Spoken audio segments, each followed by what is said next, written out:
Well, it always kind of helps to know what I'm going to talk about beforehand, but even when I think I know what I'm going to talk about, I never quite know what's going to come out of my mouth. So what I hope to do is perhaps put weapons of mass destruction in a more political and historical context, as I understand it. But to do that, I have to describe a little bit about my own journey, about how I, when I had my shaking awakening in a village in Vietnam in April 11th or 12th, 1969, I've been on a long journey of trying to understand what I was doing and why I was doing it, even though culturally I understood the more superficial reasons. So I basically had, after I got out of the military, I did kind of a history of the human condition post-Ice Age. I know that sounds a little strange, but after all, we're the product of several million years of evolutionary biology. And the memories are in our tissues and in our cells, and often I discovered that I had no memory of my autonomy as a real human being. I only knew what I had been taught and therefore brainwashed from the time I was born in 1941, which I discovered was, most of my brainwashing was pretty insane. And I want to have a lot of time today for discussion with you all. So I want to make some initial remarks before I get into the discussions with you all, because usually the discussions provoke me even more, and you. One thing, I laid out an outline of history, discovering that most of us, or all of us really, but again I was focusing on my own journey. The question I was asking that's led to my memoirs, which aren't published yet, is how was it so easy for a kid like me growing up in a small town in upstate New York, active in my church, a Boy Scout, on the National Honor Society, treasurer of our student council, an all-conference athlete in my senior year, and then going on to college and continuing to be a good young man. How was it so easy for me to have followed an order of a man to go 10,000 miles away from my home to participate in destroying other people? Well, that's pretty astounding. It happens all the time, and it's been happening for 6,000 or 7,000 years or so. But it's still astounding to me because I wanted to know what happened to my soul. There was something wrong with this explanation. Well, you were serving your country, and that's what you do. The law says I had to go. Well, maybe that is what the law says. I don't know, but my life as an evolutionary being goes back millions of years. So what is this new idea of obeying somebody to do something that's really insane? And that's the question that has motivated my memoirs. And by the way, even though they've been rejected by 20 publishers, I have a prototype here of my book, and I have on the back I have a picture of me as a commander in Vietnam, and it's like I was just mentioning this to somebody in the parking lot before I came in here. Like, I can't believe that's me. It's like I can't believe it. You know, it's like, could that possibly be me? And I have quite a lot of photos from Vietnam. It's like I just happened to put this one on the cover, and it is kind of it's still hard for me to grasp it.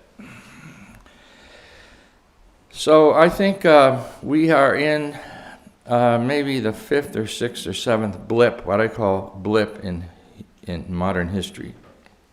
The first blip was, when I say blip, I mean that blips that have taken us as a long evolutionary species out of a sense of autonomy in small groups and thrust us into a position where we're living outside what is normal and healthy for us as people.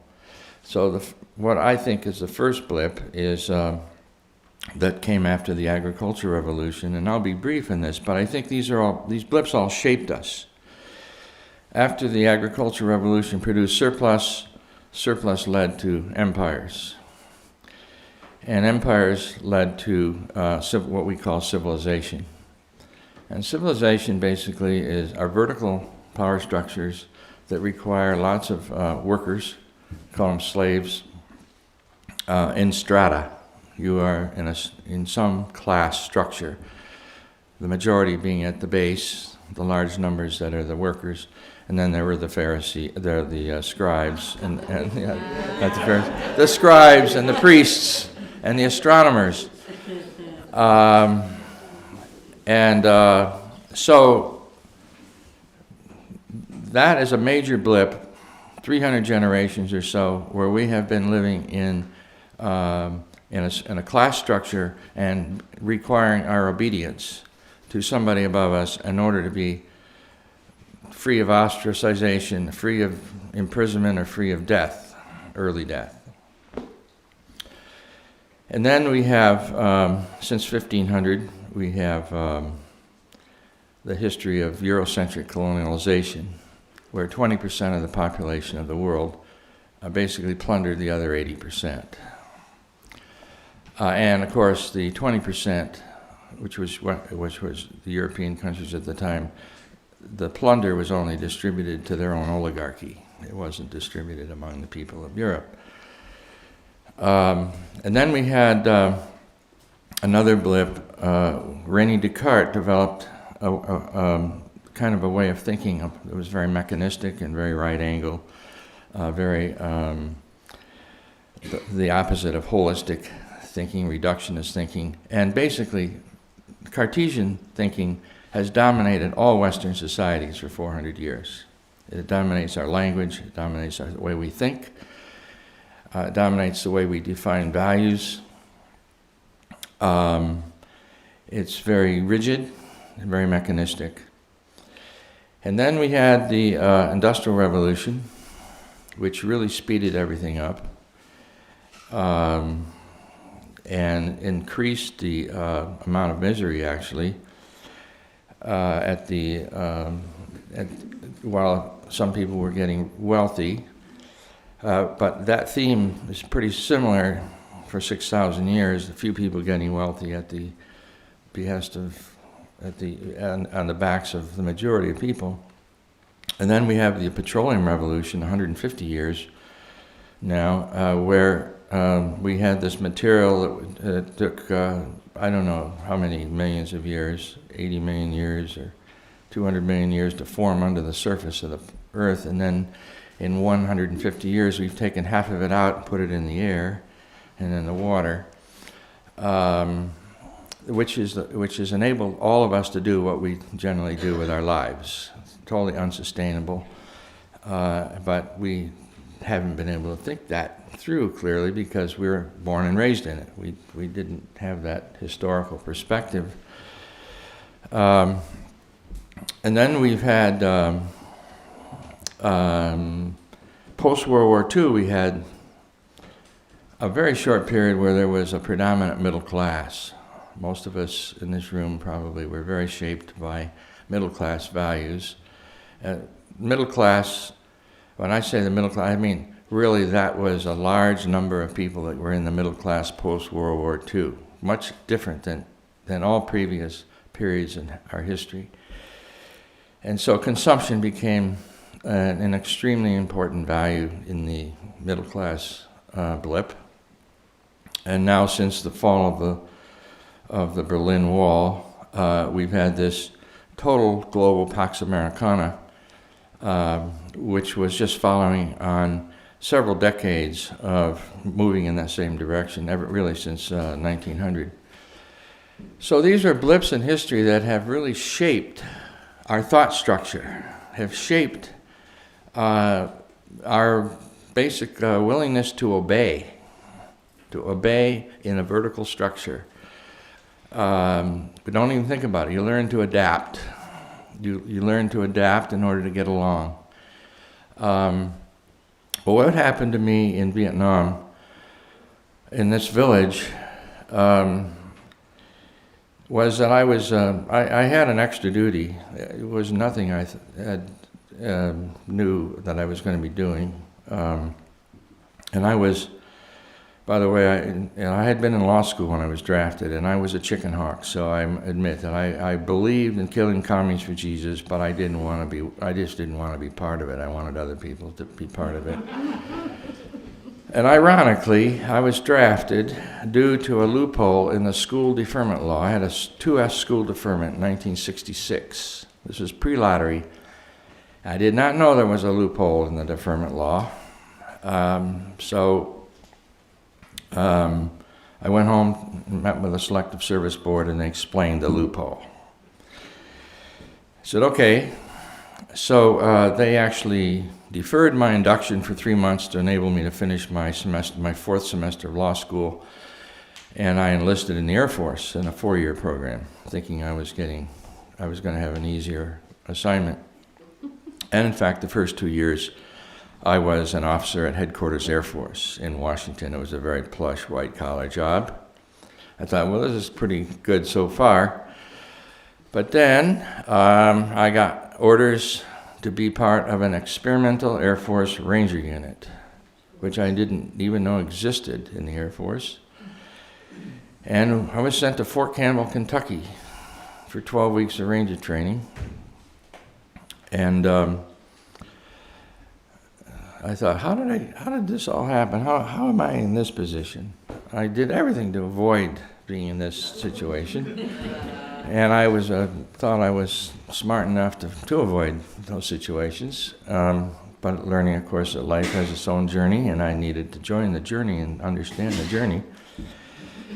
But in that Ranger training, something happened in January of '69. And again, I was 6'3", 215 pounds, always a good athlete. Physical stuff never bothered me. When we had to do the bayonet training, which was after the firearms training, I already had my marksman's badge or medal by that time, shooting at silhouettes. And I didn't like it that much, but I did it. But then when it came to the bayonet training, I didn't feel real comfortable plunging the bayonet into the dummy and screaming kill 100 times. That was what we had to do. I guess that's normal. That's a routine thing. But I was in the Air Force, so it was certainly new to me. And my brain certainly said, just do it, Brian. You know, don't get in trouble. Just do it. But my arms that had to do the thrusting were not cooperating. And I thought, well, certainly in 5 or 10 seconds I'll be able to align my habit to obey orders, to obey my vertical authority figures, and my arms will start thrusting. Well, about 15 seconds later, I was still trying to psych myself up to do it, and I wasn't able at that point to do it. And the sergeant who was training us, I was with 21 officers. They were all doing it. And he was so angry with me that he came up and shouted in my ear, and he bumped me like a player and an umpire going at it. And I lost my balance and fell down on the ground because I was so nervous and emotionally kind of shaky at that moment. And I said, well, I'm not doing it. I'm just not going to do this exercise. And I never did the bayonet exercise. I got in trouble with my superiors. They threatened me with 5 years at Leavenworth for failing to comply with an order. And I didn't have the wherewithal at that point to refuse deployment, even though I hadn't done the bayonet exercise. So jump ahead to April 11th or 12th, 1969. I was in Vietnam with 43 men protecting air bases, protecting the planes so they could do their bombings. And the Vietnamese colonel, who was the commander of our little base in the Delta, asked me to do a special favor, which wanted me to go with a Vietnamese lieutenant and document the success of airstrikes. Because he had heard, we had a CIA torture center about 5 miles from our base, and he heard that in the latest torture sessions, some of the new pilots that had just come to Bentui, where I was, from Louisiana, where they'd just been trained as pilots, some of them were VC infiltrators and were planning to sabotage bombing missions. And there had been a few examples before that of pilots flying off to Cambodia rather than flying in their missions. Oh, well, I thought it was a little strange, but I wasn't thinking yet what a target was. And so the Vietnamese lieutenant in my Jeep guided me to this place. It was only like 5 miles from Bentui, but across this big river. And we walked. He said, stop the Jeep here. There was a lot of smoke. And the first target was a village. It was a fishing village. And all I saw were bodies and bodies and bodies and bodies and bodies, and I could hear them moaning, the people that were still alive. And I could smell the burning flesh. And I could smell the lingering napalm and the chemical residue from the bombs. And I thought, this must be a mistake. And I was actually kind of in shock. And I was actually attempting to walk a little bit into the village to kind of size it all up. And I couldn't walk any further because there was a woman at my feet had been holding 3 children when she got hit. And her eyes were open. And I thought, maybe she's alive, I don't know. I was kind of in a psychic shock. And I bent over to look at her more carefully, and I started crying and I started throwing up. And the Vietnamese lieutenant, who was standing about 3 feet to my right, witnessing the same scene, said, "What's your problem, Lieutenant?" And I didn't really know this lieutenant. He was just assigned to be with me that day. His nickname was Beau, and he spoke perfectly good English. He had been educated in both France and the United States. His family had all been collaborators with the French. I said, "I'm looking at my family." That came out of my mouth. And I don't know where that came from. It came from an archetype. It came from a very ancient place. And that was the first time I really had a sense that there was this, wow, there's a deep place here. My arms knew it in the bayonet training. My arms had what I think, I call it body wisdom, but an archetypal memory that is into empathy and into cooperation, into mutual respect, which my brain didn't know anything about, of course, because I'd been educated in modern Western cultural traditions and language. And so I had no frame of reference cognitively. So the frame of reference was in my body. That's what I've had to study lots of psychology, lots of anthropology, lots of evolutionary biology to understand these things. So from that point, and by the way, the lieutenant laughed, because to him, we were looking at communists, and half the bodies were that long. And it was an undefended fishing village. There was no anti-aircraft weapons. There were no AK-47s that I could see any place on the ground. So it was, I was like, this must be a mistake. Well, in a 6-day period, I had to do that 4 more times. And in the same general area of Vinlong province. And somewhere around, I think in that week, I saw 700 to 900 bodies. And they were all villagers.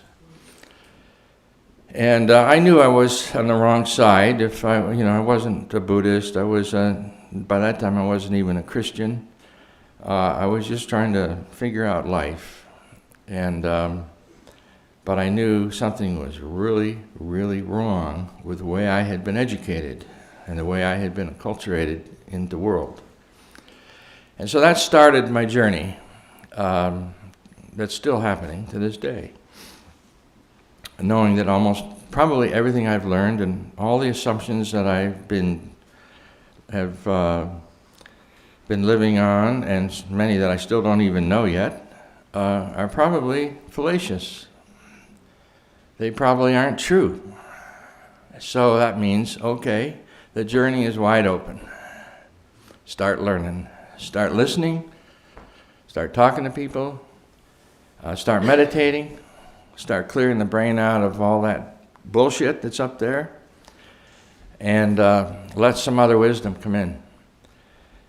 And so then, throughout the 70s and 80s, I was processing all this. I had read Schumacher's book, Small is Beautiful, 1970 and 74, which had a big impact on my life, about lifestyle and right livelihood. And it started me studying sustainability and sustainability principles. And it led me to think that perhaps one of the most violent forces on the planet is the Western way of life and the American way of life. Maybe more violent than the weapons we even produce, because our way of life is producing incredible amounts of misery for 80% of the world's population, and we have to maintain our control. Maintaining control of the story is very important. The story, of course, is a lie, so maintaining the lie is extremely important.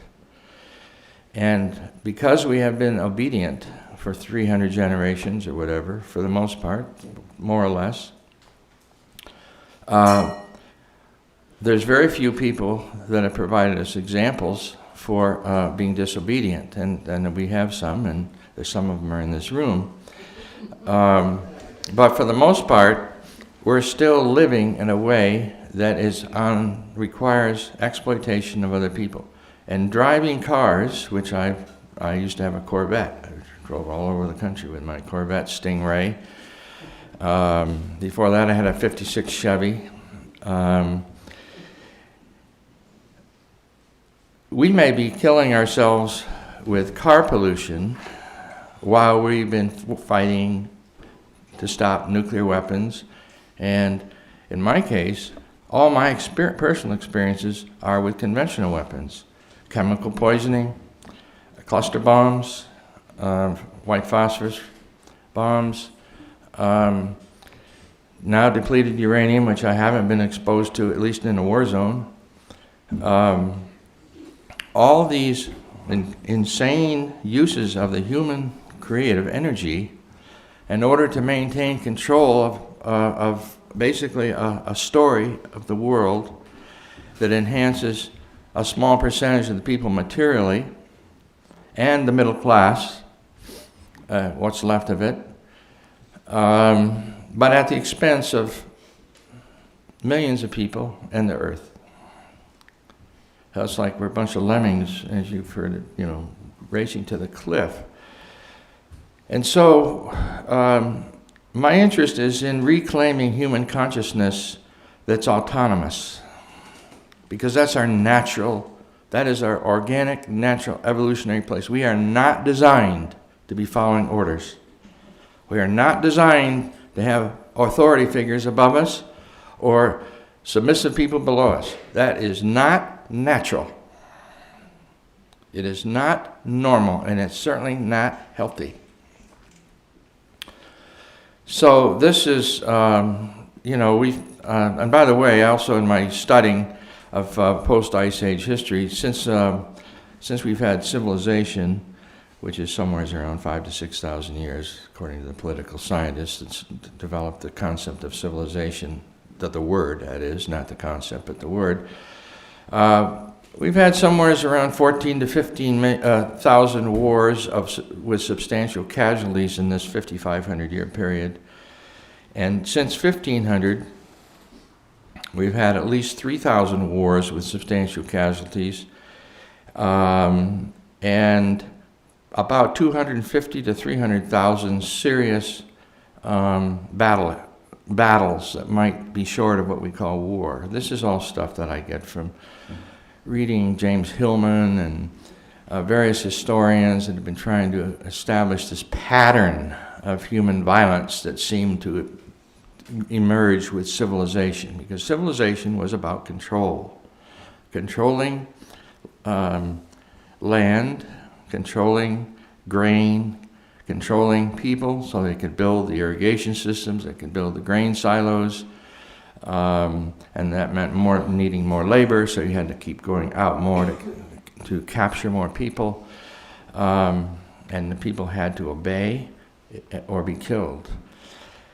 And so I think that we're at the point in history now where continued obedience to a consumer culture and the political economic structures that are designed to preserve a consumer culture, such as we have in the United States, and basically all Western societies are oligarchic, and they only can survive with the consent and obedience of the people.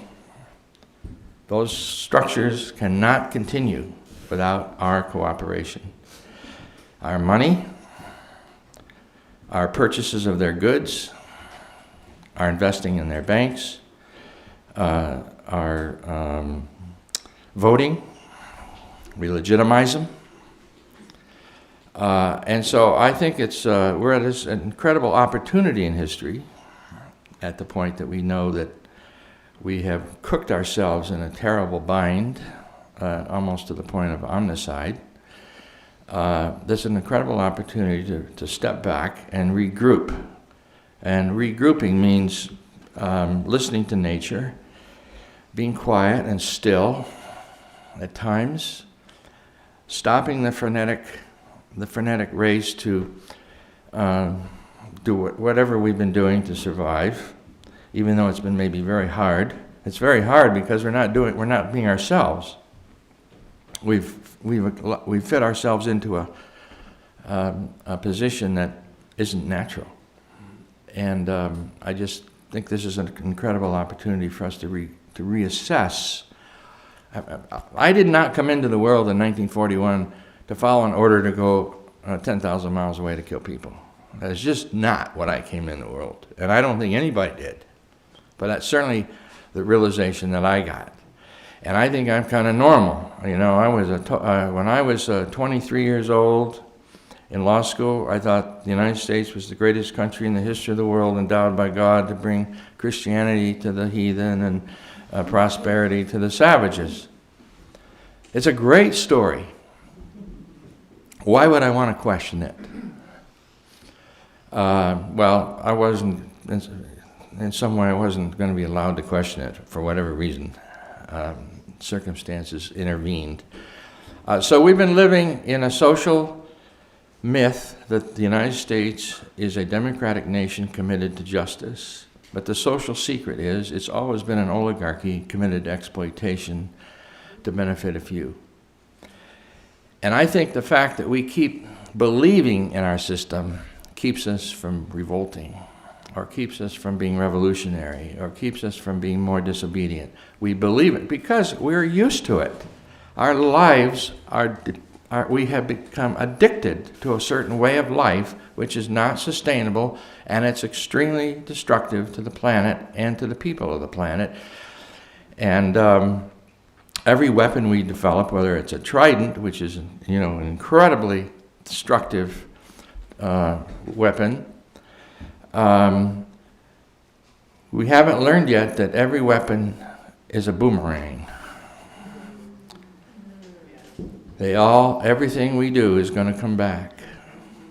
And I think my arms knew in Ranger training that if I plunged that bayonet, my head didn't know it, but I think my body wisdom knew that sooner or later the toxic energy that went into that plunge would return. And therefore, you wouldn't do it. It would be stupid. It would be against my interest. And so I think, again, we're at this point in history of recognizing who are the real savages, that maybe our way of life is the most violent force on the planet because it's devouring everything to sustain it. And of course, it's not sustainable. And we're all in it. So we're all part of the solution to varying degrees, and we're all part of the problem. So it's in each of us. Each of us is a revolutionary in the making. And I like to think that from my cycling, which I've now hand cycled 50,000 miles in 12 years, which has replaced most of my driving, every rotation of my wheel carries me 6 feet. So every rotation is a revolution. And when I cycled from Eugene to Seattle in 2006, 480,000 revolutions actually created a new form of transportation, moving from a car that burns fossil fuels to a bicycle that, at least in general, doesn't burn fossil fuels. We have to eat, and so the fuel is the food we eat, and the question is whether that food is local and sustainable. So you just keep moving with the train of thought, and sooner or later you'll get to a sustainable life. Maybe we'll become hunter-gatherers in a bioregion. I don't know. But the question is whether we want to live or whether we want to just continue business as usual. No, we're going over the cliff, and I'm kind of interested in continuing. So it requires a whole lot of shifts in looking at all my habits. And, sitting on the tracks was not a big deal to me, because I wasn't anticipating being run over.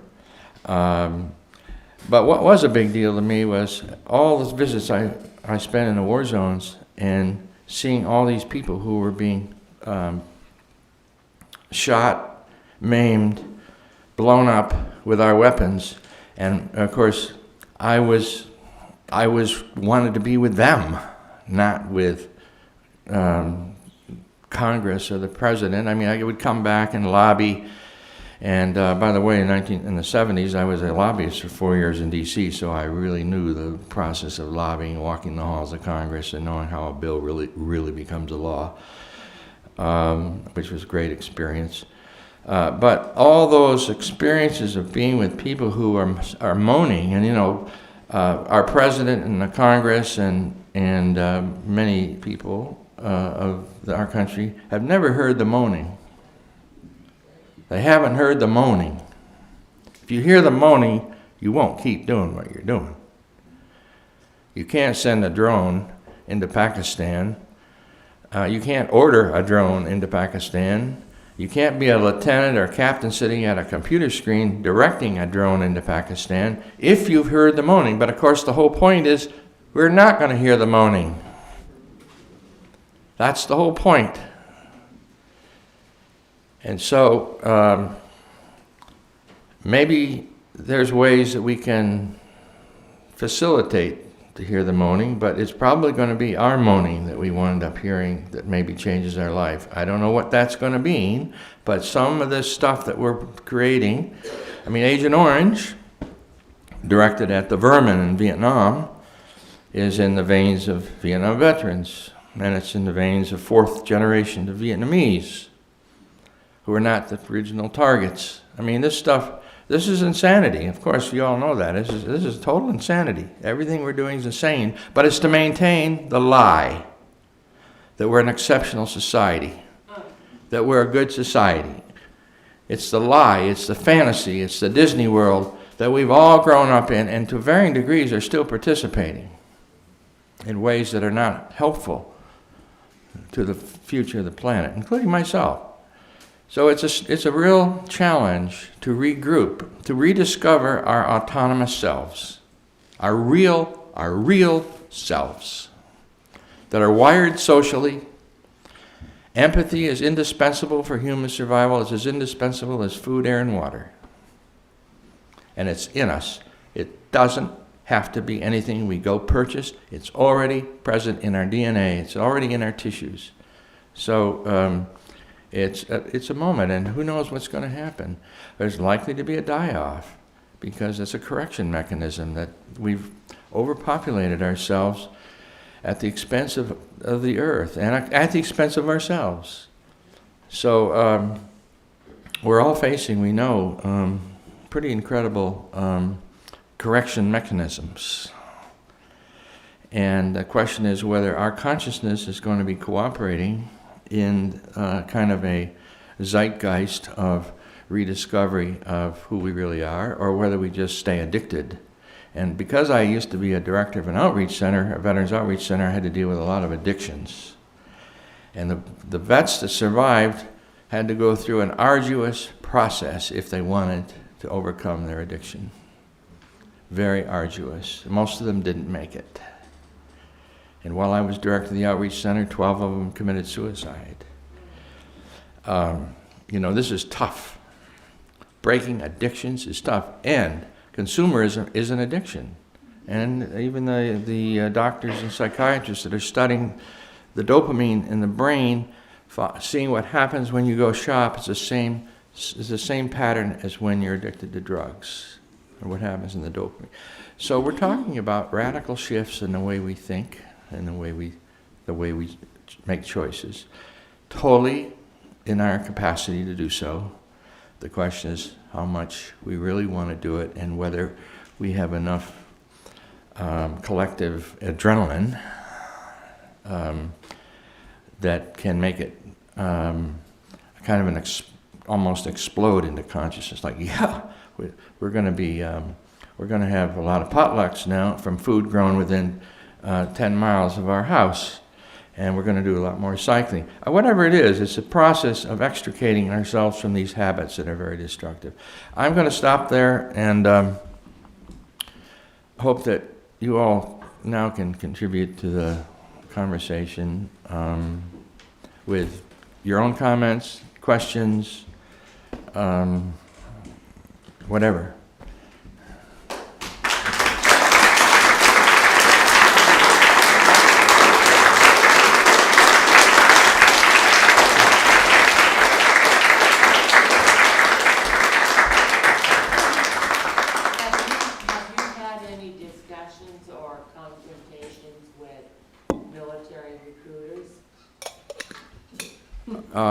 Everybody hear the question? I haven't, there's probably people in the room that have been actively going to recruiting offices now. I haven't been at a recruiting office for many years. I used to be at recruiting offices all the time, counter-recruiting, or some call it truth in advertising or whatever. And I used to go into schools all the time, and sometimes I actually debated recruiters if they agreed to come into the classroom. But there certainly are people that are working on counter-recruiting or trying to reduce the number of people that are feeling vulnerable enough in the economy to join the military. I noticed that there was a headline yesterday that said the economic downturn is making the suburbs a recruiting haven for the military.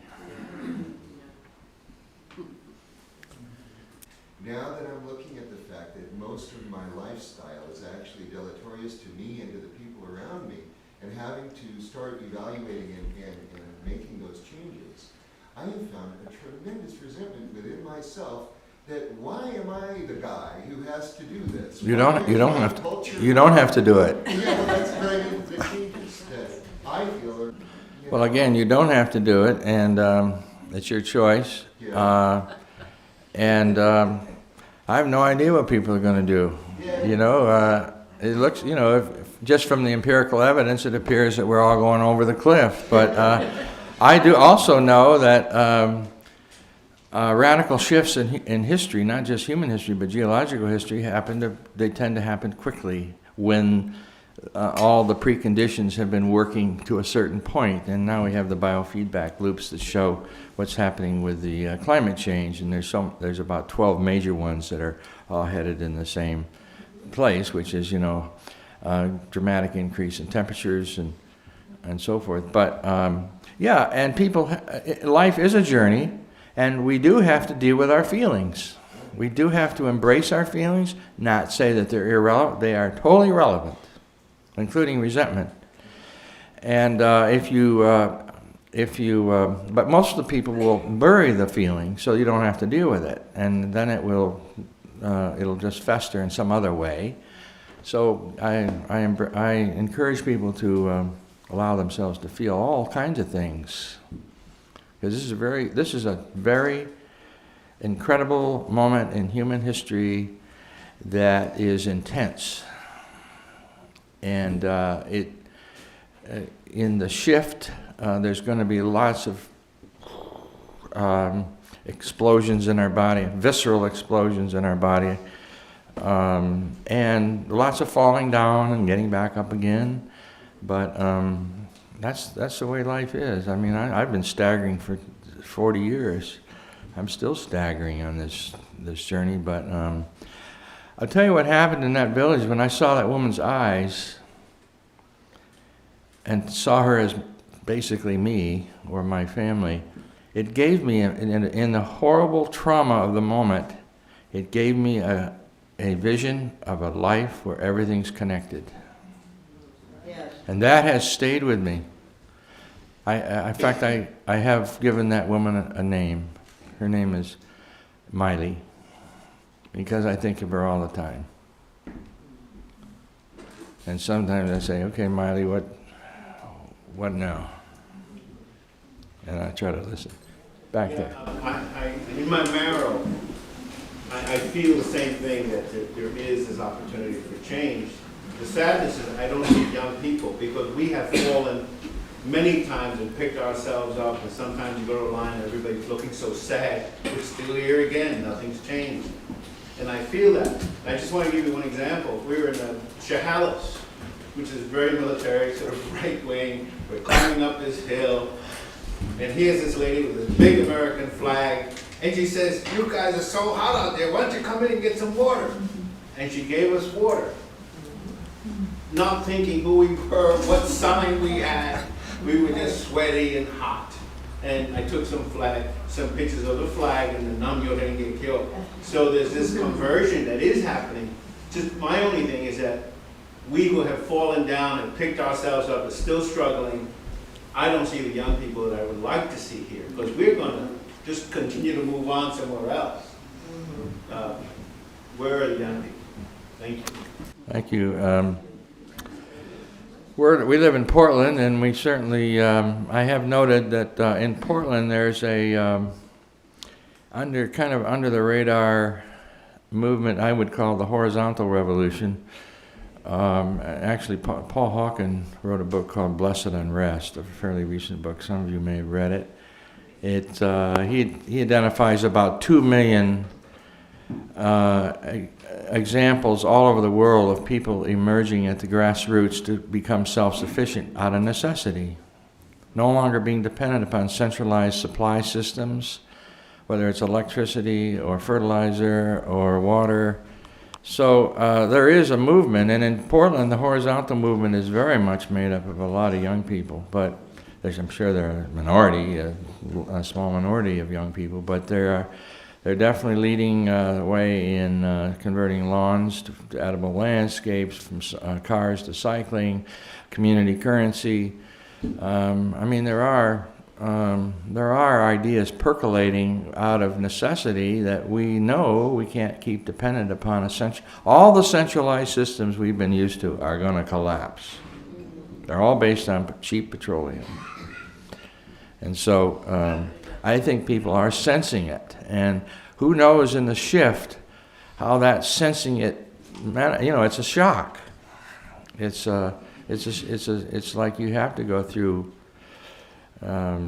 all kinds of processes of struggling within yourself. So I don't know how it's going to turn out. Obviously I don't have any idea, but I do know that we are capable of making radical shifts. Supposing we work hard to be more sustainable and to consume less and to eat less meat, use less fuel. Supposing that leaves more fuel and more resources for the people who have powerful appetites, and thereby they have more fuel and they generate more engines and more wars and more conflict. Don't we have to go across the street at some point and stop them from doing that? And if so, how do we do it? Well, that's of course a classic question. First of all, I would say for some people to want to do what the kings have been doing for 6,000 years requires our cooperation. They can't do it without other people agreeing to cooperate with them. Now, so far people generally cooperate. But I would not say, and by the way, Gandhi's two-pronged approach was basically you resist and non-cooperate with imperial structures while you're building the constructive alternative at the village level and self-sufficiency. That was so you go across the street and you certainly, you want to dialogue, but you may want to sit in front of their gate. That's fine. I mean, there's going to be all kinds of strategies. What I've discovered is, for myself, only for myself, is that I try to avoid being in a situation where I'm escalating a war mentality. And I'm not very, I think it's so easy to get into war with the cognitive thought structure, like you're going to try to convince somebody to do something different. And I have discovered I'm not good at it. So, and I'm also not very Zen, so it's easy for me to start getting to the point where I want to, I'm a lawyer by training, so I want to advocate with arguments. But I no longer, for me, believe that's a tactic or a method that I want to use. I might sit there. Actually, it's what I was doing on September 1st, 87. I was just sitting there. So I think that people can debate how they're going to deal with the power structure, but I just think the power structure, we need to understand that all power structures can only survive with our obedience. And our power is disengaging from being in that cooperative model. Basically, it's a withdrawal model. It's withdraw our support and refocus our energy with our neighbors. That's basic. Neighbors to come along. Well, because they're so sucked into the story. I know. There's a question here. I don't have any magic answers for it.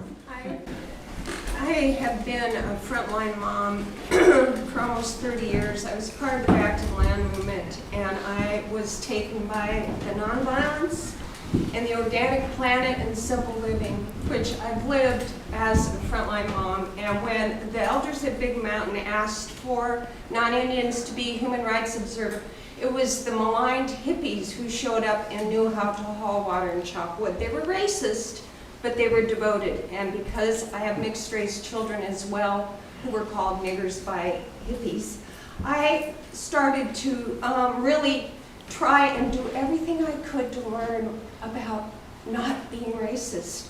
And the things you're saying, I have been resisting authority since I was born. I had a That's because you're natural. An alcoholic father, and I was molested by a woman who went on to become a nun. Needless to say, I'm a recovering racist and a recovering Catholic. I'm a land-based hippie, and I was driven out of the mountains recently as 2.5 years ago with my child because nigger was spray painted on our school. I lived among people who were growing their own food. I did not even have an outhouse, had an alcove, living as simple as I could. But there was not a support system there. There were no Indians living around. They were on the reservation. The black people leave shortly because of this race in Stevens County, where white supremacists have gone to kill people of color elsewhere. So now we're on Vashon. I cannot live that simple way because it's too small, it's too illegal. One of the things that have occurred in this country is the marginalization of simple people. There are a lot of young people that are trying to be self-sufficient. Everything you're talking about is so inspiring to so many young people, but they are so maligned, discouraged, called gutter punks and all kinds of terrible things. And they are among the most courageous people, and they're the ones right now herding sheep at Big Mountain and chopping wood and hauling water and really understanding what racism is about along the border with the Zapatistas. I think the Zapatista call for the communities of the world to live communities of resistance is really important. And we need to find out how to do that and be more inclusive, because I feel like a misfit no matter where I go, because my life is so extreme and I've lived poverty for so long. But that's taught me to do without to an extreme. And we have to really make those choices quickly and build trust among the people we love so we can succeed. One of the problems is that money replaced community. And I grew up with the Amish all around me. And when their barns would be hit by lightning and burned down, a new barn would be built in 1 week without electricity. There would probably be 200 Amish carpenters and 200 Amish women cooking and these huge tables where they were constantly feeding the workers. It's true. We haven't had community really for many generations. We have less community now, or in the post-World War II period. But it is true. We really can't do any of this stuff by ourselves. We're wired socially, so we need to be doing it in community. And myself, I'm struggling with how to interact with my own neighbors in Portland. And it's kind of slowly, we're getting to know them. And I just met a guy the other day who walked by and he was admiring my electric truck, which is parked in the driveway and it says electric truck on it. And I noticed that he looked about Vietnam age, and I asked him, what were you doing during the Vietnam War? I just blurted it out, and he said, wow, interesting you'd ask. He says, I've been living here 26 years. I've never told anybody about my Vietnam experience. And turns out he was a resistor and went to Canada. And then he was brought back by the FBI and had to do time. And he said, none of my neighbors know this, but I had told them that I was in Vietnam in '69, and I'm always interested in networking with people who had experienced that. And so we become good friends, and he just lives around the corner.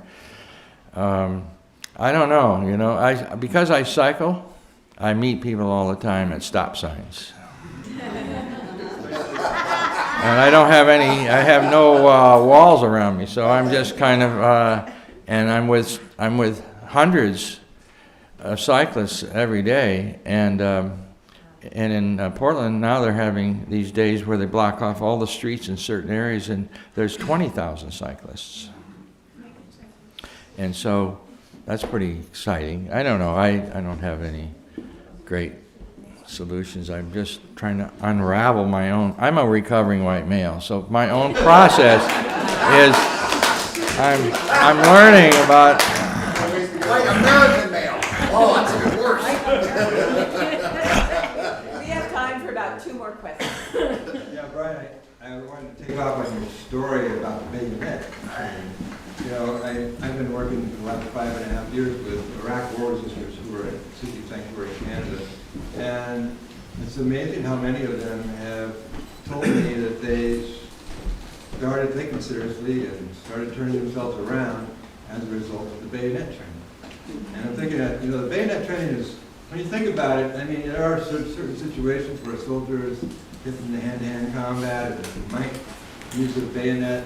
But I think that the training is really it's more about conditioning people to Absolutely. kill. Absolutely. And a lot of people just spontaneously resist that. Because they're finding their natural There's self. no truth for them. So I think it's important. And by the way, Jeremy Hinton, the first U.S. Iraq war resistor, show up in Canada in January 2004.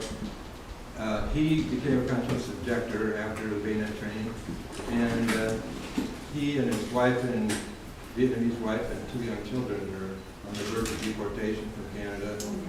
There's an African-American resistor, Rodney Watson, in Vancouver, who may be deported tomorrow. Even though there's majority support for the resistors in Canada, and from the people in the parliament, they have a right-wing prime minister who's been deporting people and sending them who end up going to prison in the U.S. So I think it's really important that we all support these young resistors.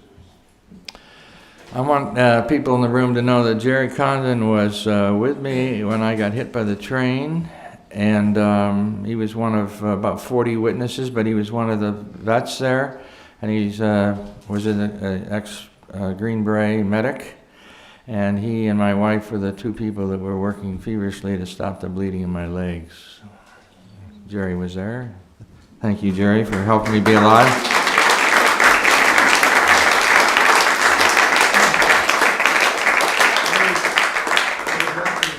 Emotionally, it was more like being at a birth.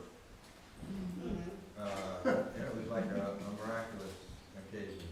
First of all, Brian survived that, but it also ended up being very empowering experience for Brian and others. There were a number of young men in the late 60s that signed up in the military and enlisted for that very reason, to create resistance within the ranks. And without having a draft, I mean, to me, I have never been in favor of the volunteer army. It's not because I want to have an army, but it's because I live in an imperial culture that is going to be gathering men to do this one way or another, and I want a broader cross-section in there, and that idea I don't think is at all outlandish. It's a form of resistance from conscience.